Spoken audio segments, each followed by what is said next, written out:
ஏழாவது பொருணை நெல்லை புத்தக திருவிழா பள்ளி கல்வித்துறை சார்பில் கலைப்போட்டிகள் நடைபெற்றது.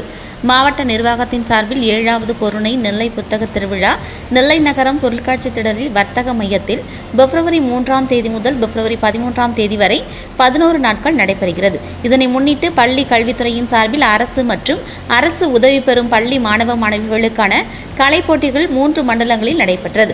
கல்லடைக்குறிச்சி திலகர் வித்யாலயா மேல்நிலைப்பள்ளி, வள்ளியூர் பாத்திமா பெண்கள் மேல்நிலைப்பள்ளி, திருநெல்வேலி தூயயோவான் மேல்நிலைப்பள்ளி ஆகிய 3 இடங்களில் நடைபெற்றது. பேச்சு, பாட்டு, கட்டுரை, கவிதை, நாடகம், கதை சொல்லும் போட்டி போன்ற 9 போட்டிகள் நடைபெற்றது. திருநெல்வேலி மாவட்ட ஆட்சியர் மருத்துவர் கார்த்திகேயன் அறிவுரையின் பேரில், முதன்மை கல்வி அலுவலர் முத்துசாமி ஆலோசனையின் பேரில் பேச்சு, கவிதை, கட்டுரை, ஓவியம் போன்ற 9 போட்டிகள் நடைபெற்றது.